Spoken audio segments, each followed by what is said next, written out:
पर अपना संबोधन दिग्दर्शन एवं आशीर्वचन देने की कृपा करें। उत्तराखंड की गवर्नर श्रीमती बेबी रानी मौर्य जी, मुख्यमंत्री श्रीमान त्रिवेंद्र सिंह रावत जी, केंद्रीय मंत्रिमंडल के मेरे सहयोगी गजेंद्र सिंह शेखावत जी, डॉक्टर रमेश पोखरियाल निशंक जी, श्री रतनलाल कटारिया जी, अन्य अधिकारीगण और उत्तराखंड के मेरे भाई और बहनों,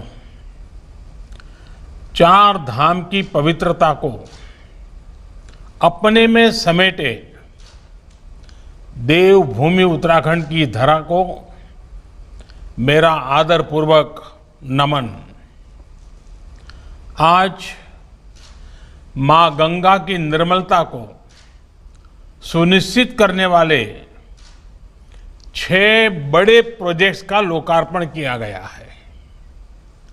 इसमें हरिद्वार, ऋषिकेश, बद्रीनाथ और मुनि की रेती में सीवेज ट्रीटमेंट प्लांट और म्यूजियम जैसे प्रोजेक्ट्स भी शामिल हैं। इन तमाम प्रोजेक्ट्स के लिए उत्तराखंड के सभी साथियों को मैं बहुत बहुत बधाई देता हूं।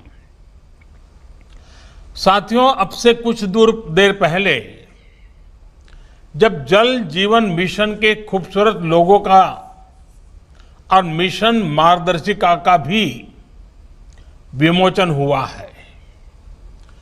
जल जीवन मिशन भारत के गांवों में हर घर तक शुद्ध जल पाइप से पहुंचाने का ये बहुत बड़ा अभियान है। मिशन का लोगो निरंतर इस बात की प्रेरणा देगा कि पानी की एक एक बूंद को बचाना आवश्यक है। वहीं ये मार्गदर्शिका गांव के लोगों, ग्राम पंचायत के लिए भी उतनी ही जरूरी है जितनी सरकारी मशीनरी के लिए आवश्यक है।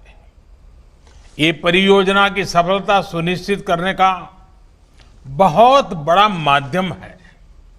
साथियों, आज जिस पुस्तक का विमोचन हुआ है उसमें भी विस्तार से ये बताया गया है कि गंगा किस तरह हमारे सांस्कृतिक वैभव, आस्था और विरासत तीनों का ही बहुत बड़ा प्रतीक है।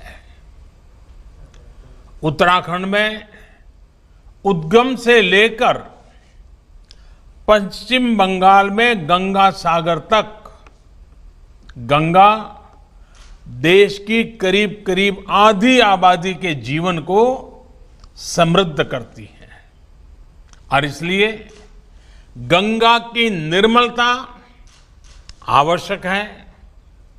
गंगा जी की अविरलता आवश्यक है। बीते दशकों में गंगा जल की स्वच्छता को लेकर बड़े बड़े अभियान शुरू हुए थे, लेकिन उन अभियानों में न तो जन भागीदारी थी और न ही दूरदर्शिता। नतीजा ये हुआ कि गंगा का पानी कभी साफ ही नहीं हो पाया। साथियों, अगर गंगा जल की स्वच्छता को लेकर वही पुराने तौर तरीके अपनाए जाते तो आज भी हालत उतनी ही बुरी रहती। लेकिन हम नई सोच, नई अप्रोच के साथ आगे बढ़े।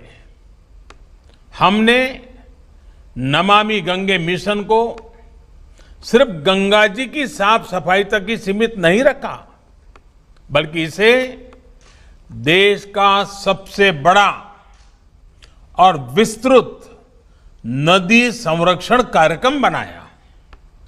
सरकार ने चारों दिशाओं में एक साथ काम आगे बढ़ाया। पहला, गंगा जल में गंदा पानी गिरने से रोकने के लिए सीवेज ट्रीटमेंट प्लांटों का जाल बिछाना शुरू किया। दूसरा, सीवेज ट्रीटमेंट प्लांट ऐसे बनाए जो अगले 10-15 साल की भी जरूरतें पूरी कर सके। तीसरा, गंगा नदी के किनारे बसे 100 बड़े शहरों और 5000 गांवों को खुले में शौच से मुक्त करना। और चौथा, जो गंगा जी की सहायक नदियां हैं उनमें भी प्रदूषण रोकने के लिए पूरी ताकत लगाना। साथियों, आज इस चौतरफा काम का परिणाम हम सभी देख रहे हैं। आज नमामि गंगे कार्यक्रम के तहत 30,000 करोड़ रुपए से अधिक की परियोजनाओं पर या तो काम चल रहा है या फिर पूरा हो चुका है। आज जिन प्रोजेक्ट्स का लोकार्पण किया गया है उनके साथ ही उत्तराखंड में इस अभियान के तहत चल रहे करीब करीब सभी बड़े प्रोजेक्ट्स पूरे हो चुके हैं। हजारों करोड़ के इन प्रोजेक्ट से सिर्फ 6 सालों में ही उत्तराखंड में सीवेज ट्रीटमेंट की क्षमता करीब करीब 4 गुना हो चुकी है। साथियों, उत्तराखंड में तो स्थिति ये थी कि गंगोत्री, बद्रीनाथ, केदारनाथ से हरिद्वार तक 130 से ज्यादा नाले गंगा जी में गिरते थे। आज इन नालों में से अधिकतर को रोक दिया गया है। इसमें ऋषिकेश से सटे मुनि की रेती का चंद्रेश्वर नगर नाला भी शामिल है। इसके कारण यहां गंगा जी के दर्शन के लिए आने वाले, राफ्टिंग करने वाले साहसिक साथियों को बहुत परेशानी होती थी। आज से यहां देश का पहला 4 मंजिला सीवेज ट्रीटमेंट प्लांट शुरू हो चुका है। हरिद्वार में भी ऐसे 20 से ज्यादा नालों को बंद किया जा चुका है। साथियों, प्रयागराज कुंभ में गंगा जी की निर्मलता को दुनिया भर के श्रद्धालुओं ने अनुभव किया था।